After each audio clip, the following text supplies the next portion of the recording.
know this world will pass, but we know the truth will last. This is the Stable and Steadfast Podcast. Welcome back to the Stable and Steadfast Podcast. I'm your host, Caden Whitcomb, joined in studio with Jordan Roseland. Yes, I'm back. Don't worry. But yeah, today we've actually got some pretty cool guests, and yeah, you want to just give the listeners a little preview. Who could these people be? So these people, Jordan, I'm actually very excited for this episode because we're going to be talking about worship and the worship band and the worship just in general, Christian music as well, hymns, whatever. But without further ado, our two guests can introduce themselves. Hi, I am Jacob Wright. I play the piano and I also sing. Hey, I'm Solomon Whitcomb. I am a co-worship leader for Second Baptist. I play guitar and sing. Well, we're glad to have you guys on. Yeah, so last episode, for anyone who listened to the whole thing, sorry it was a little long. It was definitely our longest one yet, but I'm also not sorry because it was a really good conversation if you listen to the whole thing. And again, you can find that episode on Spotify, Amazon Music, and our Facebook page.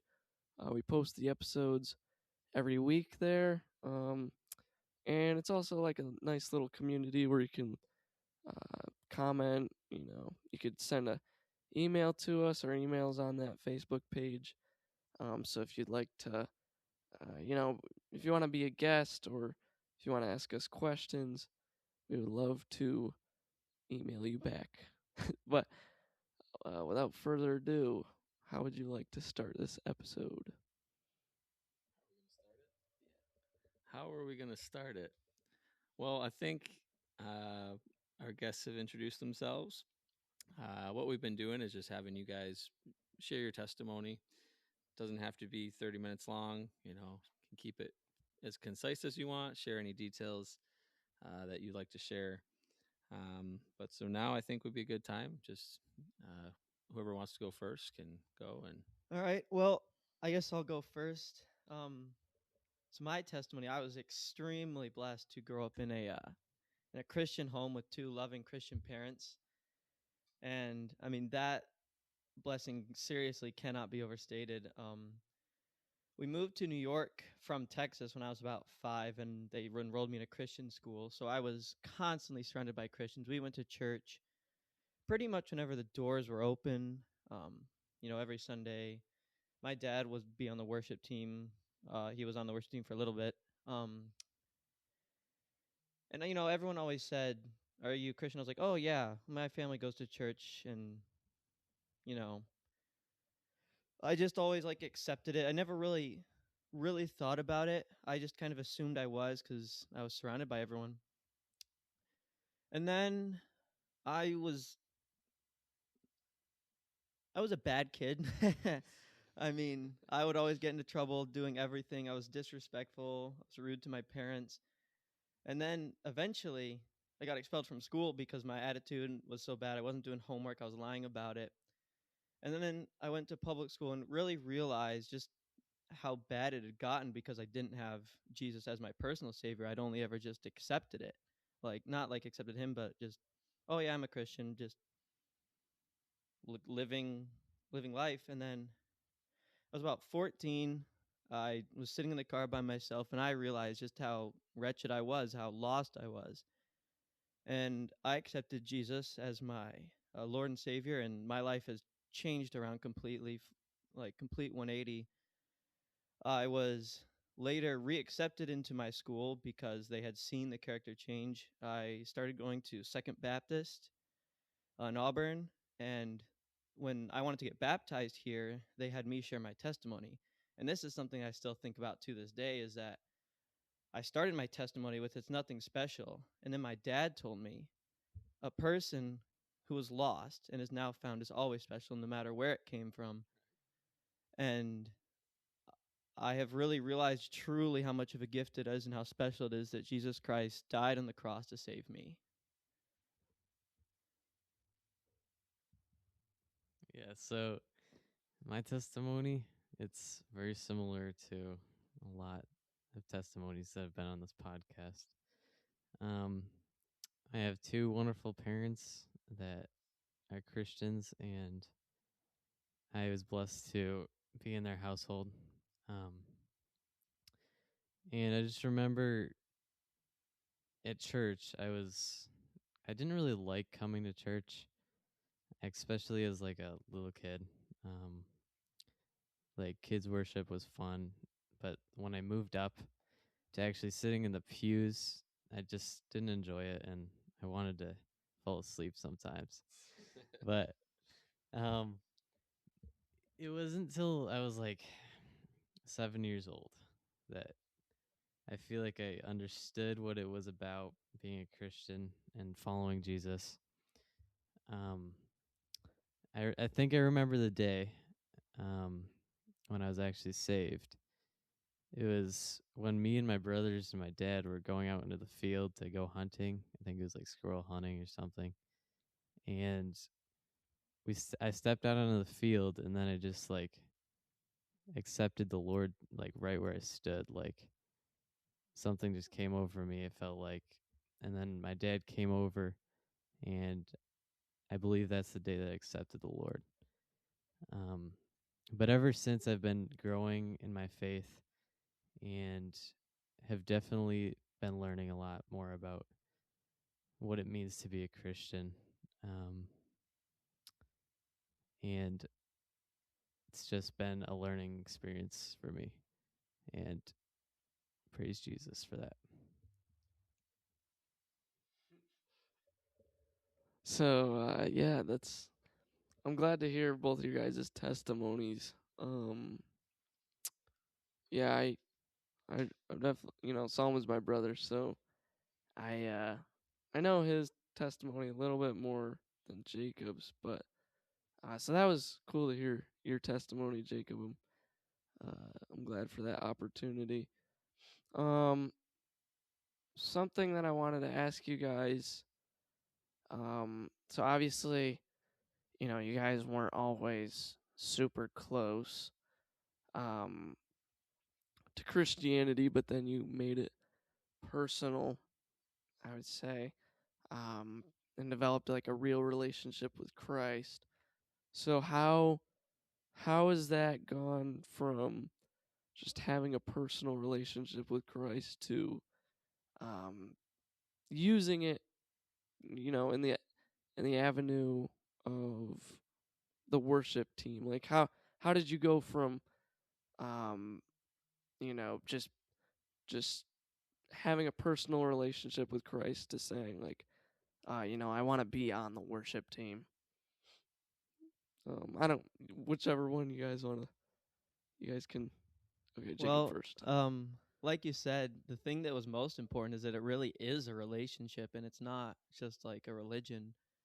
Um, I mean, I'm praying every single day to Jesus. We know each other pretty well, I guess. Although still trying to know him more, but I've always had people tell me, oh, you can kind of sing decent, So I was like, I first heard my school was doing a worship team, so I was like, oh, that sounds cool. I'll just try it, I guess. I didn't really think about the people that I would be reaching at that time. And then, I got on that, and then I got asked to, I think, just sing here. And I thought, like, how cool it was to be able to sing for, like, an actual church, to the people that go here and just help lift a voice to God. And, I mean, seriously, just everything about salvation is so, I don't want to say lucky because it's not luck, but it's awesome, really. Just the ability that we have to be able to lift up a voice to God and worship is what really means the most to me. And especially to be able to lead the people in that is amazing.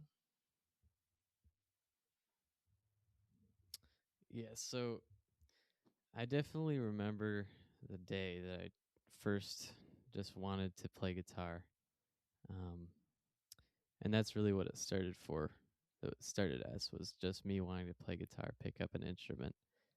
Um, I saw my mom and my uncle up there playing and singing and the worship team. And I just remember thinking, wow, I really want to play guitar like that, like my uncle. And then I got my first guitar in 2021. And ever since then, I've just been learning and chugging along with it.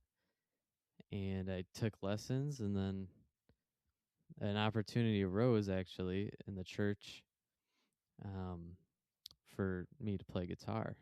Um, so I took it, and it was just an awesome experience, like being up there praising God for everything that He's done for us.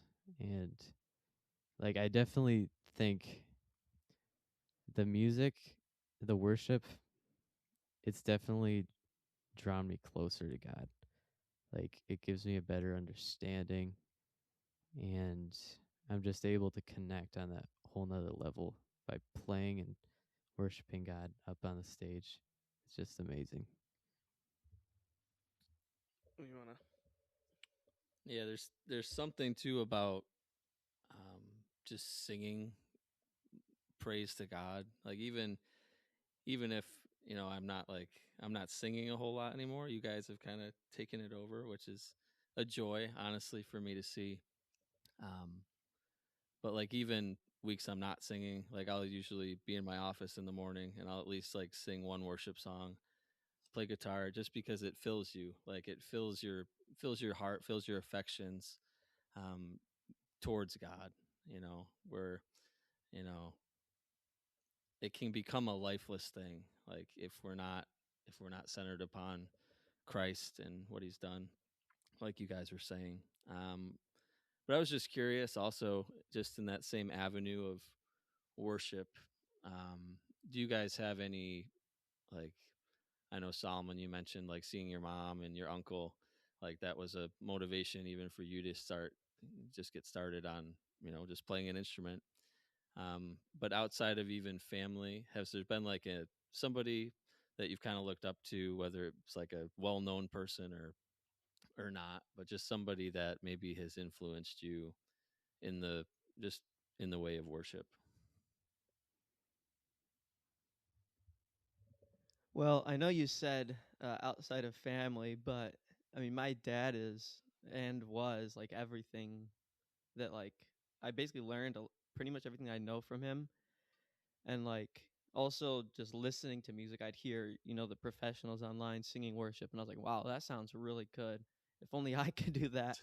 um, but it's just you hear other people do it, you think that sounds good, you like to do it. I like when I'm driving down the road and I'm just playing music, I'm like screaming my head off, just singing, because it's fun. And then when you get to worship, it's even better, I guess. So I look up to my dad and Jesus. Good It's answer. a good role Good model. answer. Good answer. Solomon. Yeah, I mean, like, I always love the artists on the radio. For family life, I listen to. Um, I love Phil Wickham. A lot of his songs are good.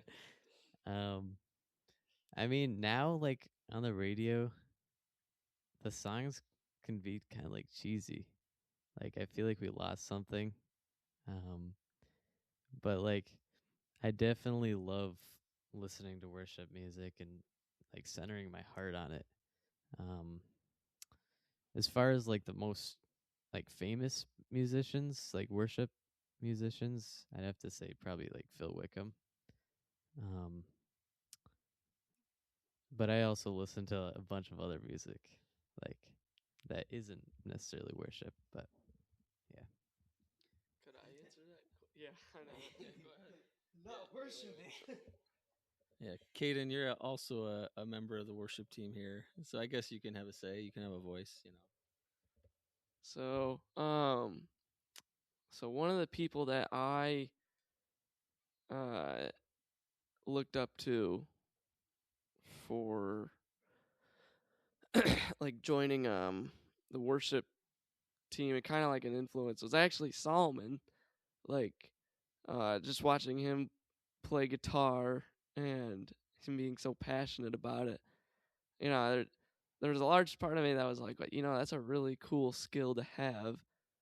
Um, not only that, like you're using it, like it's something you can use to glorify God in another avenue. And plus, like my mom, um, she she has like a beautiful voice, and um, she actually used to be on the worship team, and so seeing her up there, you know, Sunday after Sunday, it was something like I wanted to do, um, not only because you know I like to sing, and I may not have the best voice, but you know I do enjoy singing, and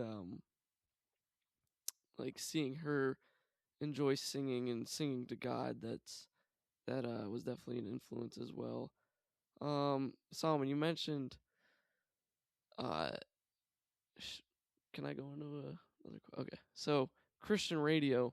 Um, you mentioned that the songs on there have lost something or have gotten cheesy. What do you want to go into that a little bit more? Yeah, so um I definitely feel like Christian I mean it's not necessarily worship on the radio, but it's Christian music, and a lot of the times like they aren't playing the same music that like I love like I used to know.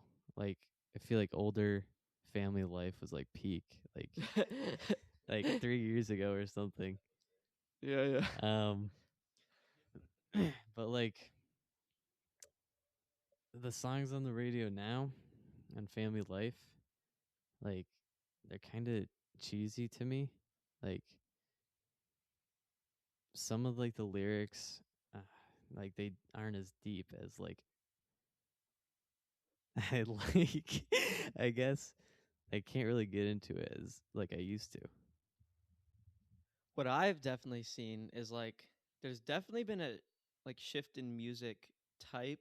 I also think there's something to say that there's a very big difference from music that's purpose is to worship God and music that's purpose is to sound good. And I do think both have their places, whereas I also tend to prefer more let's worship God. But I think it is important that there's music that's more made to sound good that is Christian, because then it provides you with, like, if you just want to listen to something that sounds good, you're not forced to then, go listen to something that might have a bad word every other word or something. Whereas you can just go, oh, hey, I like the sound of that song and it's Christian. It's just an easier outreach, like, opportunity, I guess. I mean, I'm definitely like, I love hymns because they're just, the words are so good and they're so simple, but, that's just me. Well, so before we get into like the hymn versus contemporary worship uh subject, I think I'd probably be in like your camp, Jacob. Like, um, you know, I see what you're saying, Solomon, with like Christian radio. There is that like line, you know, that can sometimes be crossed where it's not necessarily a worship song, but you know, it is like about Christianity.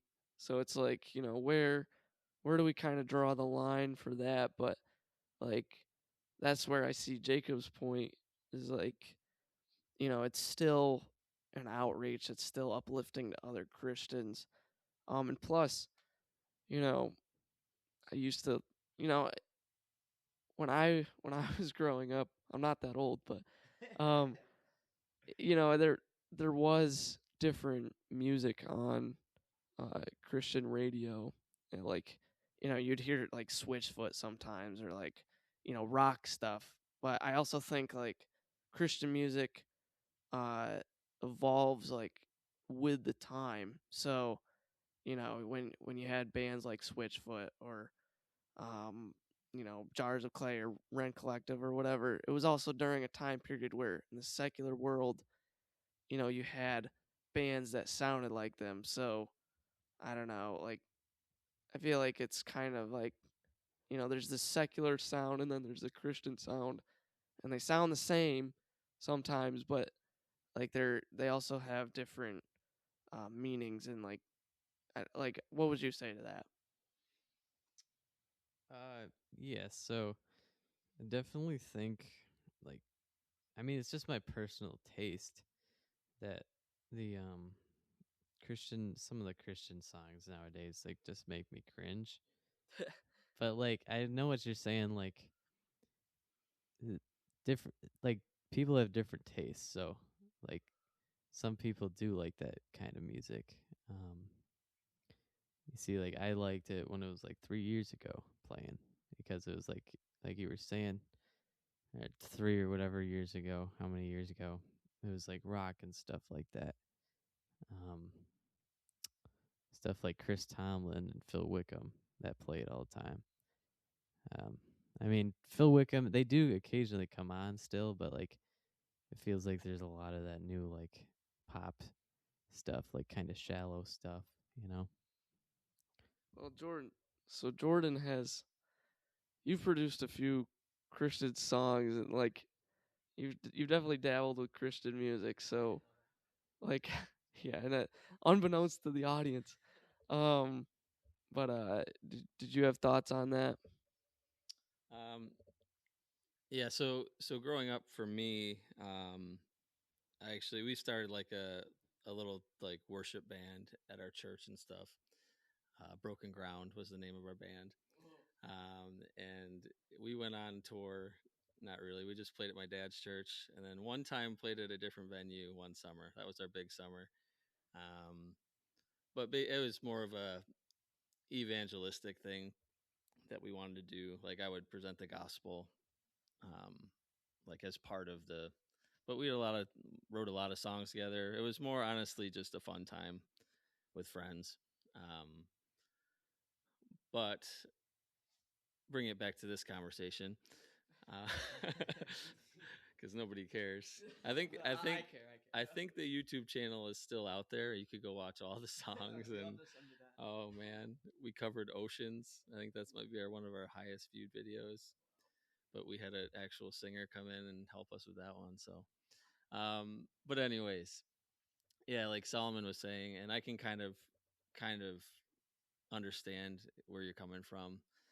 Just the easiness. You can just see that some of these songs are written in like 4 minutes. Like there's just like there's not much sweat going into it. There's not much like work. Um, Basically, whatever is selling, that's the sound they're going to shoot for. So like I would say the creativity is a lot less even nowadays. Not that there aren't artists, and I think even with the fact now there's so many individual artists that can produce their own music, is a good thing. Where record companies aren't so much like you have to make this sound like this in order for us to sell. For order if you want to go on tour, you need to make an album that sounds like this because this is what your audience wants to hear. Um, but I think the older I've gotten, like the more I'm kind of on Jacob's side of the fence. Where it's like the words matter so much more than like the sound. Like, obviously, if you can put the two together, that's great. Like, have a catchy song that sounds really good that's theologically there.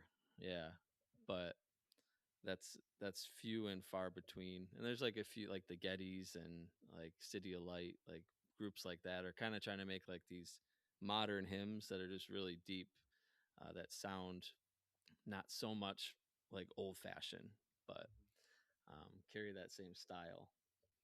Um, but music is something the church has divided over, especially the last 70 years. It's been a very, I mean, since the church started singing, you know, none of us have been here 70 years. But Yeah. So before we keep going on that thought, I think we should probably segue into like hymns versus contemporary Christian music. Like, I guess what do you guys? Because for starters, hymns. I totally agree with you, Jordan, that a lot of them carry the theology with them and also the sound. And when you hear a hymn, it sounds a whole lot different than a Christian song now. Um, but it still has like that punch. You know what I mean? Um, but I'm kind of curious because we've gotten a lot of people that say we've gotten a lot of people on the podcast so far that have said like, I really enjoy hymns and singing hymns. Um, so I wanted to ask you guys like, would you rather sing hymns and even make hymns versus sing contemporary Christian music as a form of worship? So, and again, I think it definitely can depend a lot on just different circumstances. But if like I were um just simply performing in church, singing, like leading worship, I would definitely lean more towards a hymn than like a modern contemporary song. But it's also a lot of it's personal preference, because if the goal of worship is to lift up a song to the Lord cares about your heart. Yeah. And so theoretically, like whether you do a hymn or contemporary, it shouldn't matter. I think that it can be, and I think it is easier to focus on God during a hymn than versus, a song where it's like, I don't know, just more modern. But it really all depends on the heart. And so if you have like genuinely just a young church body where the average age is like 30, you're going to want to play more modern songs. Or if you have just an older average age church, you want to play songs that more they're used to, Yeah. so that it just is easier to lift up a praise to the Lord. Solomon, how about you? Yeah, so see, I love hymns. The doctrine, and it's just so powerful. The thing is about hymns, like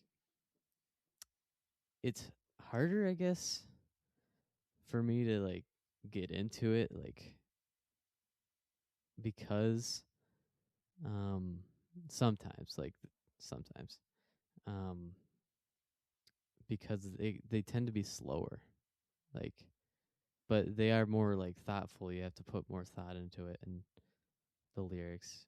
Um, you see, that's kind of why I lean towards like contemporary music, because it's can well the what we sing at church here, like for worship. Do you think that's considered like contemporary? I think we do have a really good mix. We do have a very good mix. Um, you see, we kind of like blend hymns and the contemporary music together every Sunday. Um, I feel like we do do do more contemporary music, um, because I really like loud music. You're shouting to the Lord in praise. Um, but there's also something to the hymns, like where you're just like genuinely like crying your heart out, but it's like thoughtful and you have to meditate on the lyrics. Um, I mean, you could do that for both. Um, but there is something about contemporary music where you're shouting out to the Lord and it's very upbeat and like you feel like you just want to like shout his name. So, Yeah. Those are all really good thoughts on hymns, contemporary music. Yeah, I think as a church we do a decent job of just blending. Um, we have obviously our worship team is what the average age of like 19 years old, 18. So we're going to naturally probably be playing a lot of, you know, newer songs, but I really do think like I think we've been mixing in like one hymn at least, just because, yeah, just because we realize the value of like not forsaking. Like some churches will just kind of be like, we're this way or that way. We're not gonna. Where I think you consider every person in the room. So, um, you don't want to leave people out. Yeah, so also something about the hymns, like they're definitely catered towards like eh, the older like person because they understand like the words. I feel like the words are like old fashioned. Yeah, the language is very different Yeah. than like a contemporary song, like written in the 2000s. Um, because some of these hymns are like from the late 1800s to the early 1900s, and they definitely spoke way different back then. So it's for me sometimes it's harder to understand the lyrics. So you feel like you're kind of like just like babbling. I feel like sometimes like you don't really understand it. I actually agree a lot that the language is super important because a little bit differently, there's a lot of, I guess, like language that we as Christians use that, like, to people who Mm. just haven't grown up in that environment and have never really been at all involved in a church, it is not gonna, like, I think we take for granted sometimes, like the phrase "born again." Maybe people do know, but I think, or like, if we talk about the bride of Christ, we all understand, we know what you're talking about. But then if you have a song that talks about that, and a person, this is like their first, um, what's the word? Like their first glimpse into Christianity, I guess, and then they're not gonna know what all the songs meaning. And so again, I think it all goes back to your audience. You're just gonna have different people who like different things, who understand different things, because you have a hymn that's talking like you've been a Christian for 40 years versus a Yeah. person who's trying to worship along that's been a Christian for one. Yeah. Yeah. No, you guys are totally right. Like, and that just kind of goes back to the whole like evolution of music, because like um the theology of hymns can also be found in like modern day words.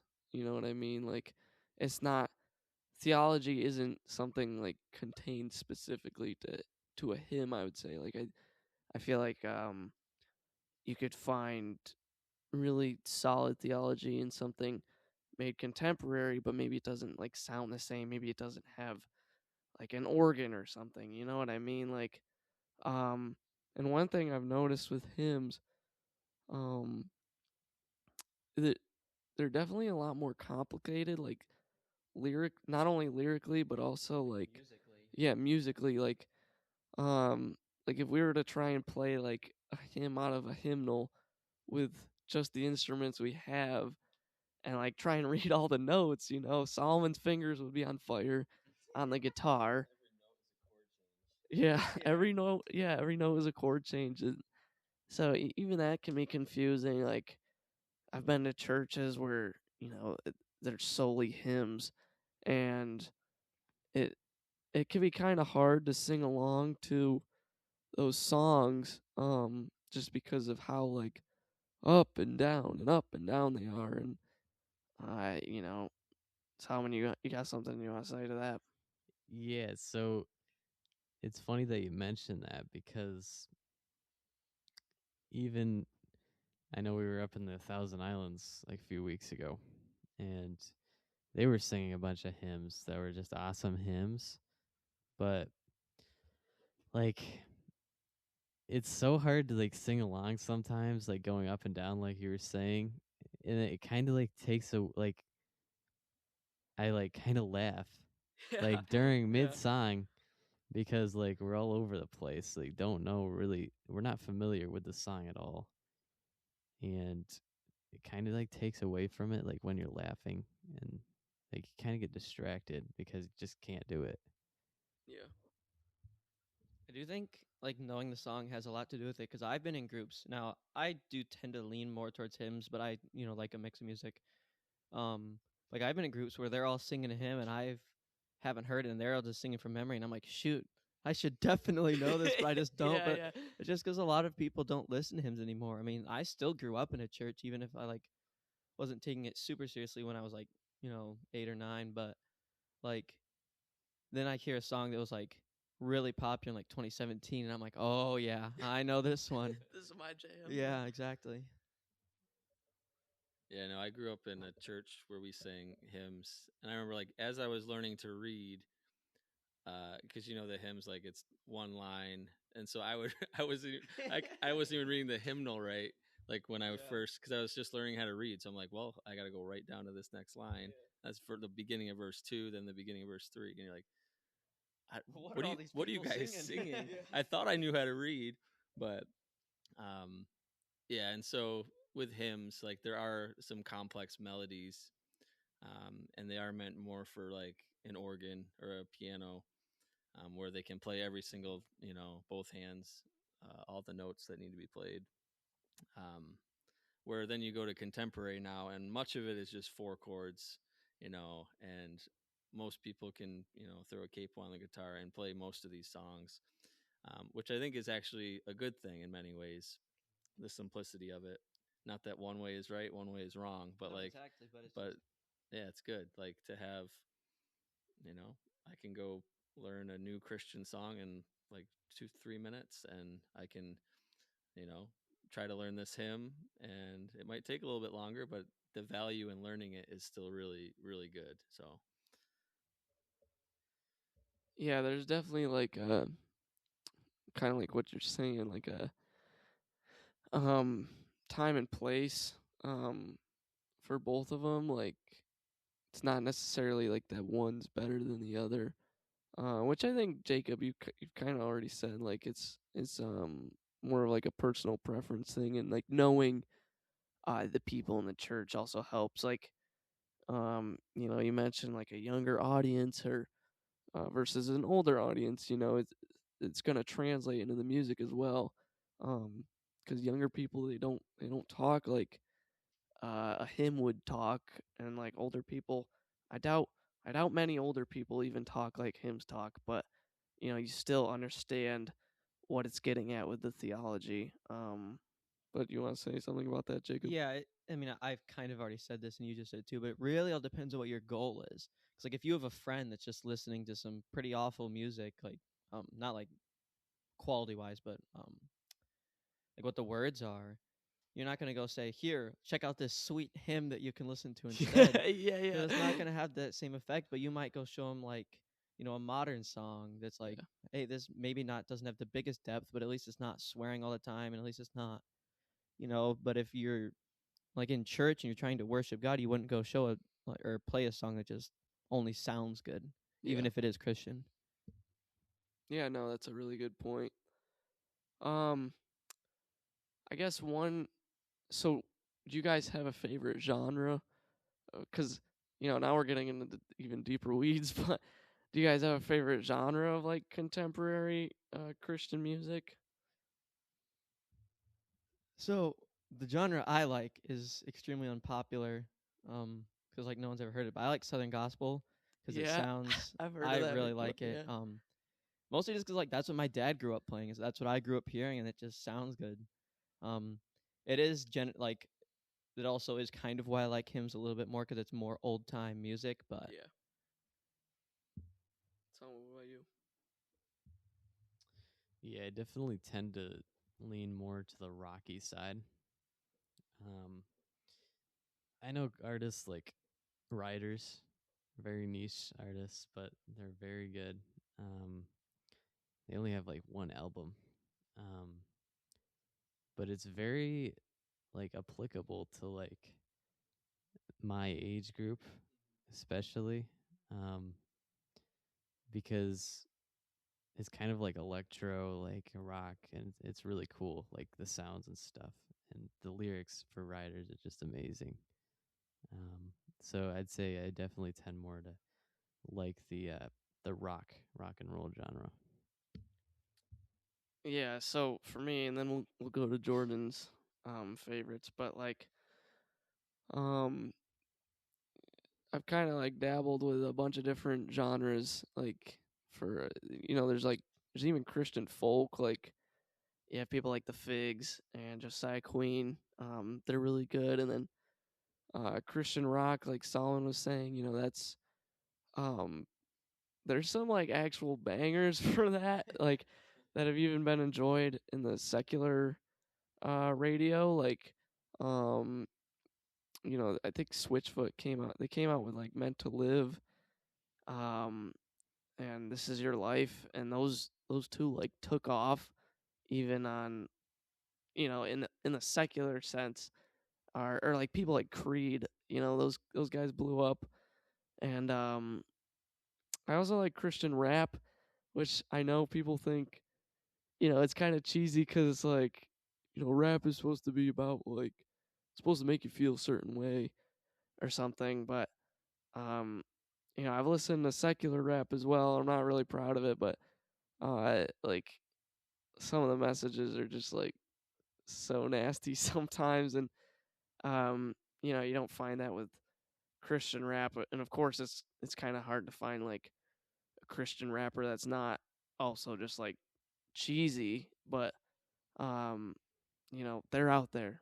In case any fans are curious, you can call me or text me or email Stable and Steadfast. But Jordan, what do you prefer?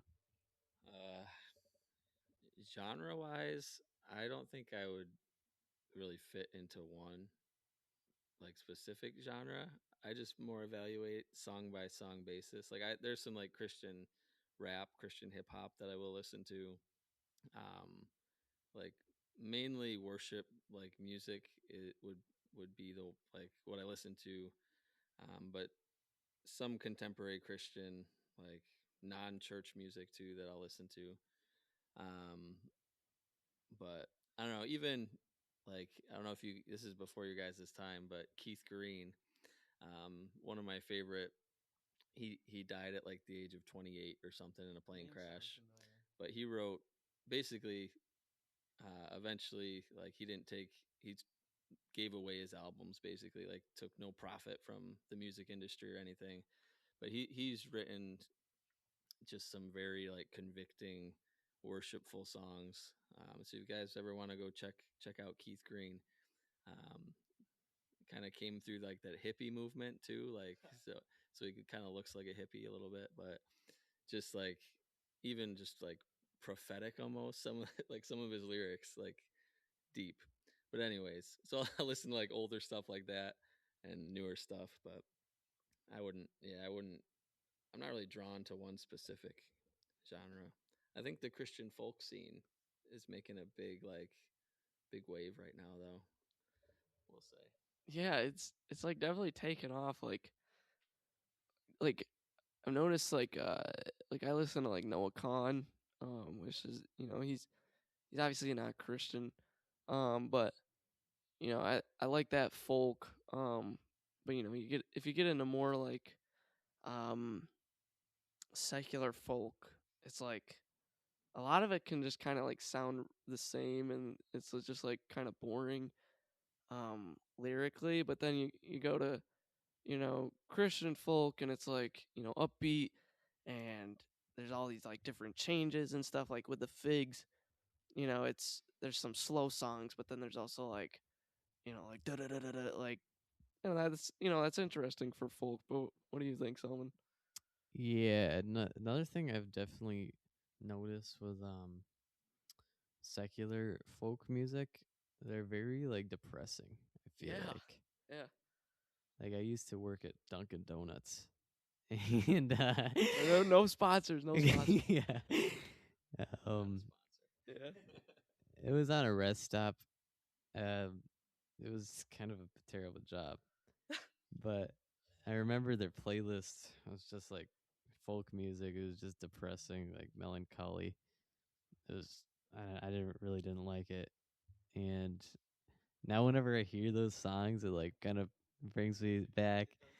Yeah. I have some PTSD there, but Yeah. Yeah, yeah, yeah. Yeah, no.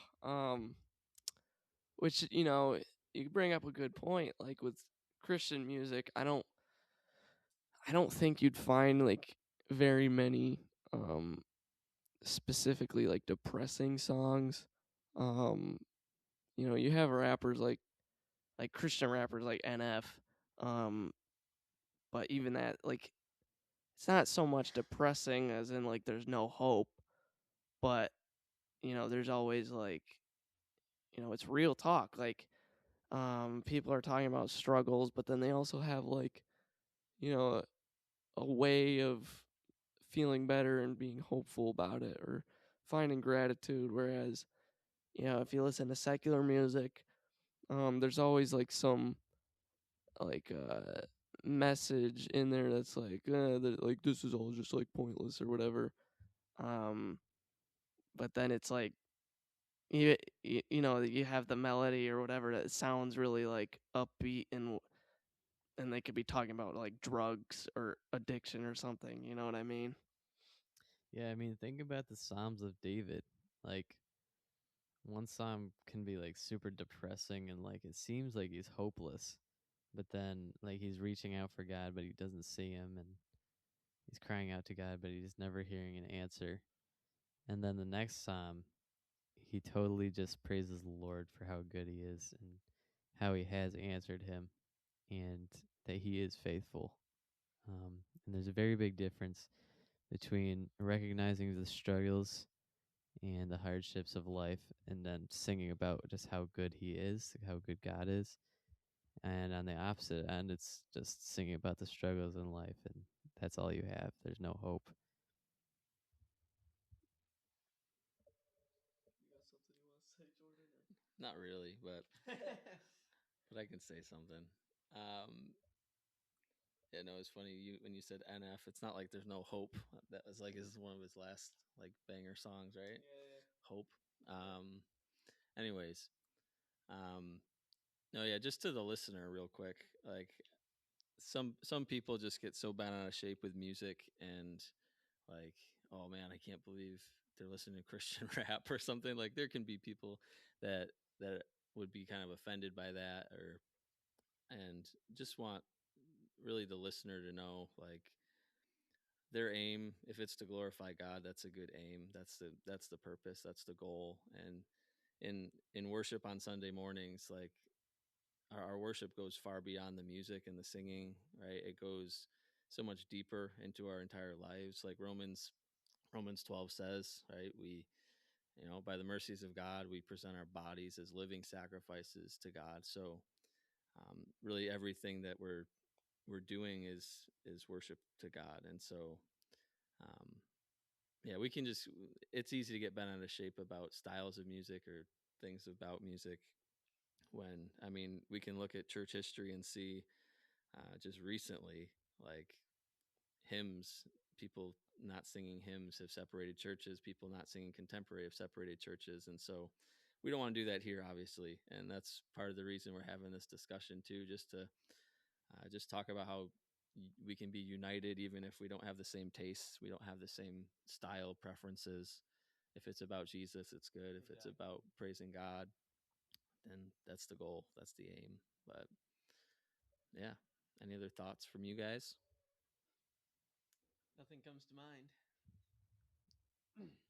Okay, so I like to talk about like the the process that we go through every Sunday. Behind the curtain. Yes. Wow, wow.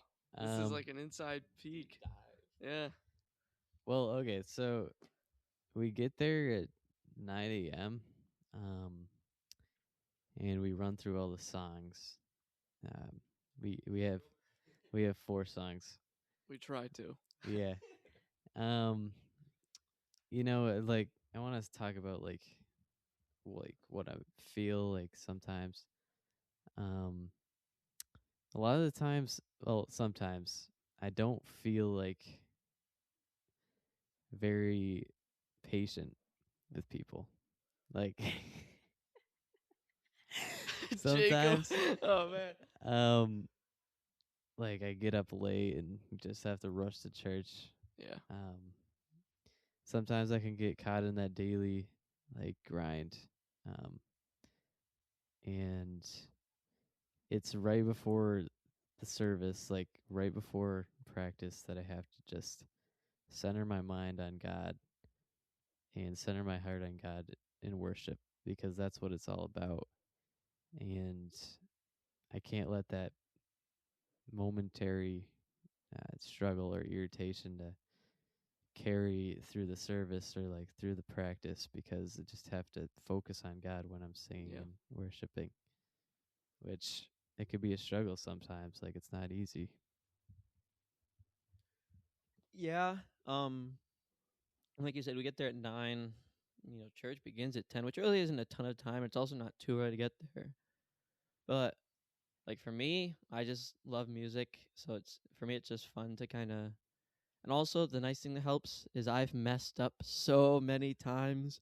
I mean, even here at Second Baptist, I've started playing and singing the wrong song and just had to stop, and we can go to the other song. So it's like, at this point, what else could happen? It's like the first time I was on a worship team was at my school.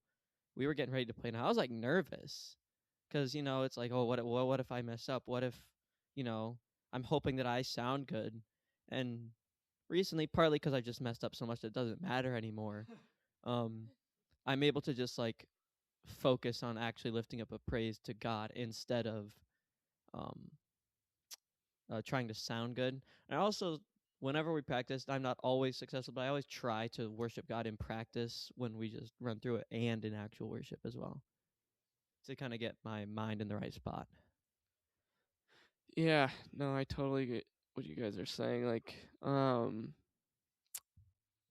the whole idea of like recentering your focus on the actual like worship portion of it. It's for me, it's a pretty big temptation to like only think of like the stage aspect of it, and like I'm in front of people, and I want to sound good, and I don't want to mess up, but then it's like, if God were right in front of me, um would I be worried about all these things, and would I be singing for him, or would I just be in my own head? You'd forget that everything else even exists. Exactly. You just all the concentration on him. Yeah, so we're not trying to like put on a performance, and that's something I've struggled with before, and it's you have to humble yourself before God in order to worship him, which I think we've prayed like almost every single worship practice. Yep. And a prayer, it doesn't make you sound good, but it definitely refocuses your priorities. Like we've had Sundays where everything goes wrong. Liam's missing or something, and there's no one at the soundboard, or we're just singing out totally out of key, which is mainly my fault. Or like we're playing a wrong song. Or forget the capo or sing. Yeah, for just these little things, but in the end, while we may be a worship team or a worship band, whatever you want to call it, we're more focused on the worship aspect of it instead of the band aspect. Which you guys both put very well. But do you have any thoughts on that, Jordan? Well, yeah, just going along with that, like there've probably been like weeks, and even before I came here, like where I'm singing and it'll get recorded or something, and I'll listen back to it and be like, man, could have been a lot better or whatever. And then that whole week you're just thinking like, well, I got to do better this next week. And so you just focus so much on the performance side of it that you kind of forget why you're doing what you're doing. And I think, as we've been saying, like our goal is to not get lost in the sauce. You know what I mean? As the kids say, maybe. I don't know if maybe 30 years ago people said that. The year I was born, people said that. I don't know. But yeah, the temptation to make it all about performance, it's a temptation that everybody faces when they get up on a stage. Even when I'm preaching a sermon, like I can go back and listen to it and be like, man, I can't believe anyone didn't fall asleep. or be like, "Well, I actually sounded okay this week," but who cares, right? If my heart is about bringing the truth of God to people, then The Holy Spirit will take care of that's it. what matters, and it's His job ultimately. Even when we're singing, right? It's His job to reach hearts. So Yeah, no. Yeah, it's really like nothing we have any control over. Like if you know, the only thing that can really touch people at the end of the day is the Holy Spirit. So it, and it might not. The other thing, like we haven't really gone to about worship music. It's like there's I almost see like a high priority to like find songs or like find people that play or sing in such a way that um like that drives the emotion behind worship, like instead of I'm connecting with God through this, and therefore because of that I'm feeling emotion, instead of like, wow, this guy sounds really good, and it's like tugging on my heartstrings. And regardless of the music or whatever, um but like, how do you guys find that balance between emotion and worship? Like, how do you find the balance between like the highs of emotion versus like actual reverence for the Lord? I mean, God gave us emotions for a reason. Um, you see, like I do think people can get caught up in the emotional experience, um, and a lot of times those are the people who are at first are emotional, like about it. They're very joyous, and um, I was reading last night that a lot of those people, like they're very emotional and joyous and like very zealous to start. And I was reading the scripture that talks about the seed that's planted in the rocks, um, and it springs up fast, but then it dies once the sun comes up because it has no root. So you definitely have to be rooted when you're in worship. You're not just there for an emotional experience. Um, and that's the thing that a lot of people can struggle with, honestly. I know I've struggled with it. But you really got to focus on the lyrics and just focus on what God is telling you, not what your emotions are telling you. Um, and yeah, that's all I have to say. I agree that you can't just let it be just an emotional high. And the main reason is because your emotions are not permanent. Yeah. Um, you might go home and be like, "Man, I'm feeling great. That was such a great experience. I'm feeling good. The Lord is moving in me." And then, a week later, when those emotions aren't there anymore and nothing has been accomplished. Whereas when you just let the Spirit move in you, the God is permanent. The Spirit is permanent, and those changes will have a lasting impact. So, I do think that they can happen at the same time too. Definitely. So like it's not to say emotions, oh, that's bad, because Solomon's right. God did give them to us, but you have to make sure that's not the only thing that Absolutely. you're Yeah. getting. Yeah. Yeah, like that's also been like a temptation for me, like someone was saying, like um it, like I've even gotten in my own head about like, do I lift my hands or do I not lift my hands? Because it's like, as simple as that may be, it's like, what am I lifting my hands for? Like, Well, yeah, Jacob, you want to and say something? like for me, the thing about like lifting your hands is I don't have a problem with it at all. But like I feel like if I do it, then I'm doing it so that people will see me.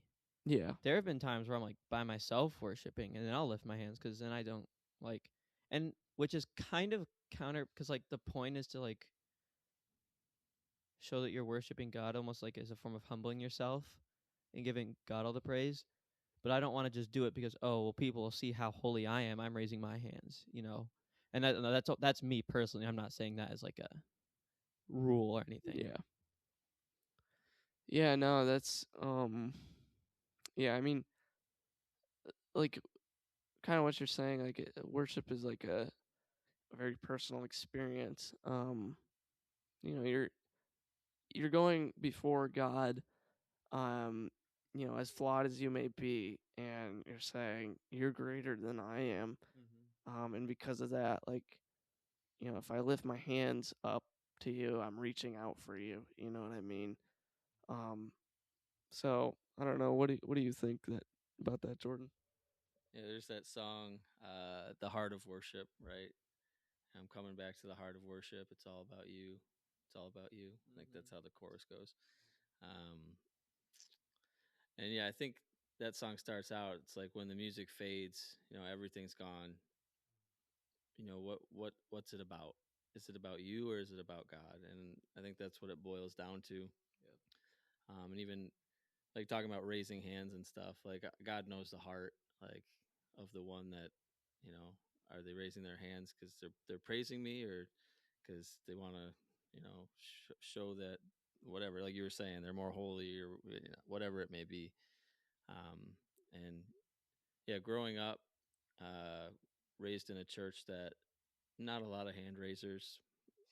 Um, and I can remember one Sunday, eventually, I guess I got older. I stepped back and I was up in the sound booth, helping out the sound guy, clicking slides like Matthew does now. And I remember like looking over the congregation and just see my dad front row, just raising his hands, like nope, just I usually was next to him or whatever. So sometimes I didn't even know he would be raising his hands, but just to see the heart of his worship, he didn't care if anybody saw him. He didn't care that nobody else was raising their hands. Yeah. And to me, that image is like ingrained in my head. Like that's a man who's just worshiping God. A church where not a ton of people were showing up, and he was just faithfully preaching the word each week. And yeah, that image it's just ingrained in my head. Like that's the heart of worship. Like just doesn't matter what people think. Um, Obviously, it should be orderly, um, in my opinion. But um, yeah, just if you raise your hands, good. If you don't, God knows your heart. So Yeah, I mean, so I think we've. Oh, do you guys have any like yeah, do you guys? So we're about like an hour in. Do you guys want to talk about anything else or No. no? All right, spoken our pieces. So thus begins our rapid fire segment. Oh no. Be worried. Um, yeah. So Jordan's normally the one that leads this. Um, so I think what he's probably gonna do, you're probably just gonna like ask a general question, then you guys can have your own turns. yeah, and rapid fire is not exactly true. Yeah, it's not like it's kind of false, but you guys have as much time as you need to answer each question, or some of them aren't really questions anyway. But and so we can keep the same order. We'll go Jacob, unless you can't think of it right away. We'll go whoever thinks of it first. Um, First one, going along with our episode, favorite worship song at the moment, or hymn. They're kind of the same thing, but There's a we actually when I was getting baptized, they you let me pick a song that we did, and I picked Yet Not I, but Through Christ in Me, and that still holds up today. That's my favorite yeah, worship great song. Yeah, I mean my favorite is also a hymn. It's wait, is Yet Not I a hymn? It's like a modern hymn. Oh, They probably modern call hymn. it. Yeah, mine is actually a hymn. It's How Deep the Father's Love for Us. Yeah, That one's really good. Like the doctrine and just like that last verse, how can I gain from his reward? I cannot give an answer. Yeah. It's just like so amazing. Yeah. And you can tell that song like came from a place of deep like theological, like they were in their Bible, like they were really, yeah, great song. All right. This one, you might have to think a little bit. If your life was a book title. So if if your life could be a book title or a movie title, what would that be? Diary of a Wimpy Kid. Oh gosh, my life was a book. I know this one. The Secret Life of Walter Mitty. The Secret Life of Walter Mitty. Well, like I'm always in my own head. Like I still like imagine like my imagination. I imagine a bunch of like superheroes and stuff. Like my imagination is just crazy. Um, and yeah, that's pretty much it. Oh gosh, if my life was a book title, I have no idea. It could be a book that hasn't even been written yet. Yeah, I know. Oh, okay. Like I can't even make up a book title. Yeah, literally just the life and times of Jacob. But I don't know. I mean, The autobiography. yeah, that's right. If my life was a book, it'd be called The Autobiography of Jacob Wright. There you go. That's good. Good answer. Yeah, thanks. Favorite sport? Basketball. Ping pong. Nice. I think it's called table tennis in the Olympics. Yeah. Are you on team ping pong or table tennis? Favorite instrument? I think we've kind of already, but who knows? Drums. Oh. Electric guitar. Mm. That makes sense. Okay. Wait, hold on. Follow up. Jacob, would you want to learn drums? Like, cause Solomon could definitely teach you. Yeah, I practice in my free 20 minutes or 5 minutes before service or whenever I can. But I'm obviously not very good yet, but I'm learning, and I think it's really really fun. All right, that's all I wanted to ask. It's a good stress reliever. Favorite Bible verse or passage? James 1:5, which is if any of you lacks wisdom, let him ask, and it will be given to you. Joshua 1:9. Be strong and courageous, for the Lord your God is with you wherever you go. Water or sports drink such as Powerade, Gatorade? Water or that Well, option. it depends on Not the Powerade or Gatorade. context. I'd say overall water, but like, because like water's just so versatile. You can use it whenever, Yeah. wherever, and it'll usually at the spot. Yeah, I'm definitely a water guy. Big water guy over here. Sports drinks, I don't know. Sometimes it just tastes like fake and like the Red 40 and like Gatorade. It's just disgusting sometimes. Well, that's the worst flavor. Like Fruit yeah, like punch, the that's the worst one. yeah Yeah. the aftertaste is terrible. Yellow Gatorade. That's good. Can you beat it? Let's see what I even write. Run. Okay. What I does cra- that say? Run 50 miles or ride a bike 200 miles.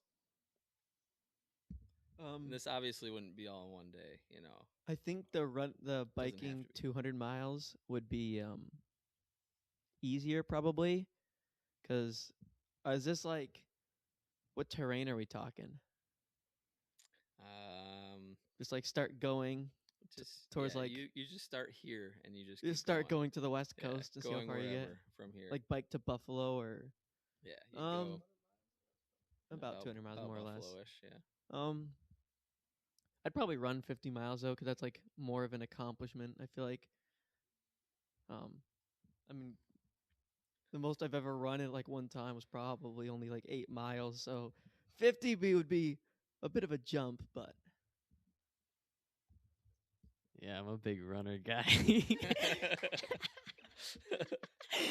No, like I do like to run, I feel like, but I just never run. But like I don't have the discipline to like get out there. But like if I could run 50 miles, I don't really like biking as much as I do running, so yeah, I'd have to agree with Jacob on that one. Yeah, there's a lot to consider in that question because which one will take you the most time? Which one will take you further away? I guess you could just go out and back. You know, you 'cause could if I go was gonna 100 miles bike, I'd out and bike back. 100 miles and but- bike 100 miles back, but and if that would that probably weren't an be option- faster. But it's just you don't have that same sense of accomplishment that you would if you ran 50 miles. That's almost 2 whole marathons. Yeah, it's true. Yeah, that was the last rapid fire question. Wow. Do you have any?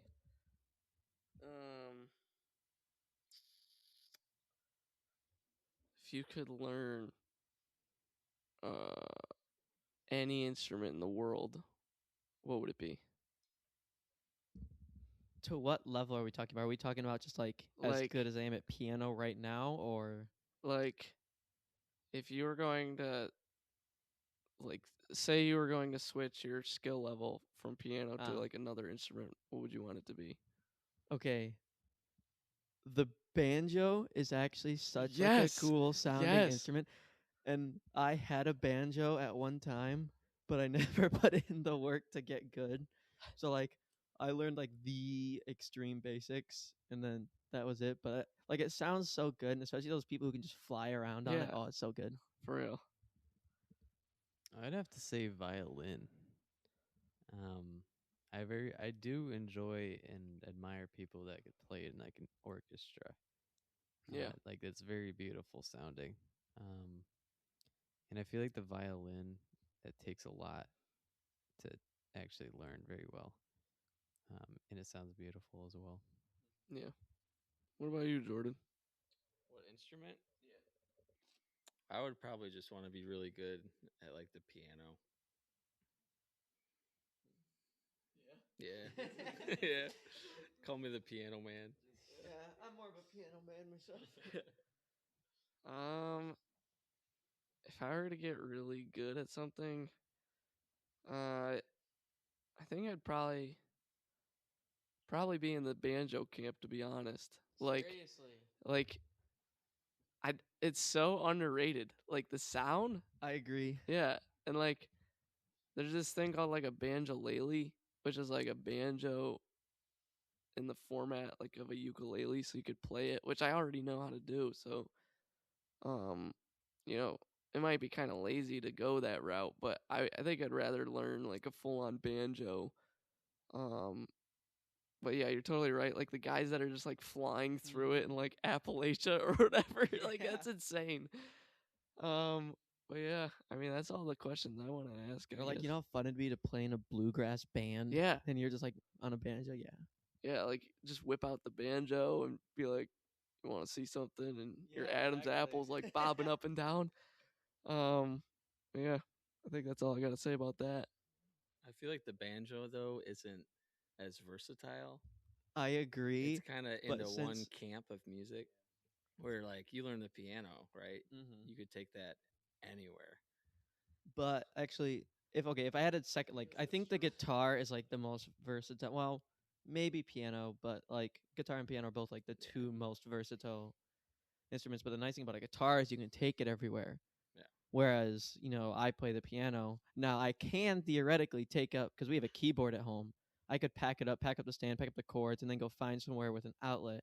But that's a lot more work than just putting your guitar in the guitar case and then going somewhere. Yeah. Could play the lyre. Or you could get a keytar. You ever seen those? Oh, I haven't. This sounds familiar, but no. Guitar Hero. Yeah, Guitar Hero. Yeah. Well, I think that's it. Do one of you guys want to pray us out, and then I'll do a closing bit. All right, go ahead, Solomon. Dear Lord, thank you so much for this time, Lord, that you have given us to just be here and to talk about worship, God, worshiping you genuinely. and having these great conversations. Thank you for this beautiful day, God, that you've given us. And I just pray that each one of us would leave today with just being inspired and just having new thoughts and growing closer to you, God, I pray. And I just thank you for Jesus and what he's done for us. And Lord, just everything you bless us with, God. You are such a good God. In Jesus' name, amen. Yeah, so thank you guys for joining me and Jordan on Stable and Steadfast Podcast. To all the steadies out there, that's a reference back to the last episode. You could find us on Amazon Music, Spotify, and YouTube. And we also have a thriving Facebook page. I'm just kidding, we don't. But we would love it if you guys commented on that or emailed us any questions, or we're looking for guests. We haven't actually had any female guests yet. So if you're a female and you want to come on the pod, please reach out to us. That'd be awesome. We'd love to have you. But this has been episode 7 on the Stable and Steadfast Podcast. And this has been the worship team. And that's it. Goodbye and God bless.